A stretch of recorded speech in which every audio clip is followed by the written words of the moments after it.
The Cloudflare Edge Cache is still storing your request data right now, and the ICO can't stop it. Every page you load through a Cloudflare-powered site leaves a trace at one of their 310 edge nodes before the regulator finished drafting the enforcement notice. The people meant to protect your data already lost this fight. Tonight, we're reading from the cache log they never wanted public. Cloudflare sits between you and roughly 20% of everything on the internet. That's not an estimate, that's their own infrastructure documentation. When you visit a news site, a health portal, a government service page, the request usually doesn't go to the origin server first. It hits the nearest Cloudflare point of presence, a physical data center, often in your city, and Cloudflare decides what to serve from cache and what to pass through.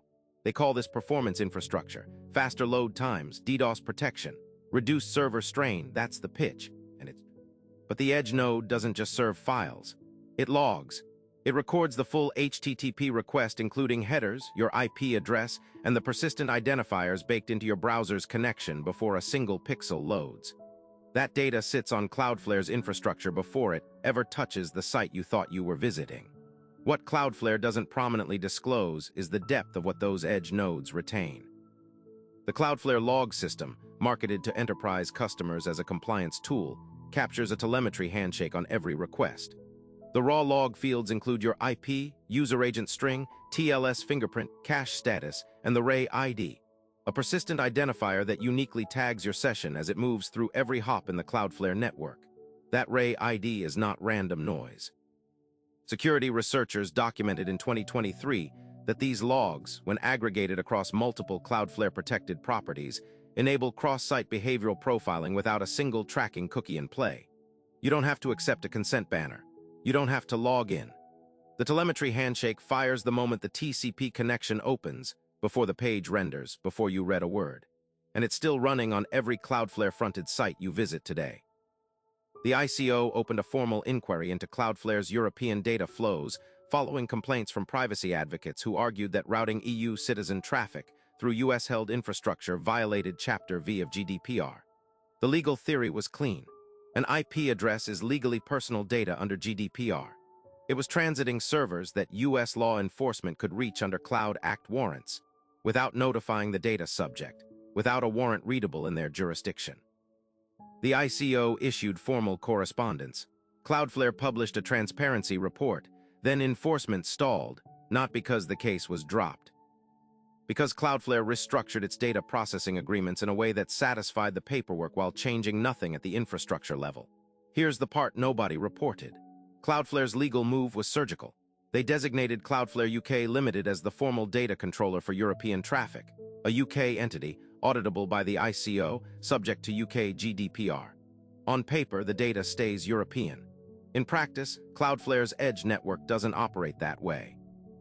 The Anycast routing protocol that makes Cloudflare fast is geography agnostic.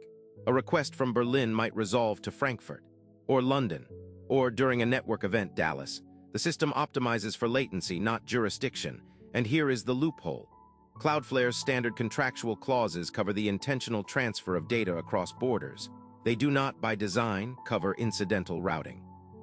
If a request transits a US node because European nodes were under load, that's a network decision, not a transfer decision. The Cloud Act reaches that data the moment it touches US infrastructure, regardless of what the SCCs say. The ICO knows this. Legal scholars have written about it in published briefs. Cloudflare's own network engineering team knows it because they built the system. The mechanism is still running. Every time European traffic spikes, a fraction routes through US points of presence. No audit trail flags it as a transfer, and it is still happening right now. Open any site with a Cloudflare logo in the footer, and 1 in 5 sites you visit today carries one. Every page load generates a Ray ID. That Ray ID is logged at the edge. If you're in the EU or the UK, your request may have transited US infrastructure in the last hour and you have no way to verify it. There is no opt-out.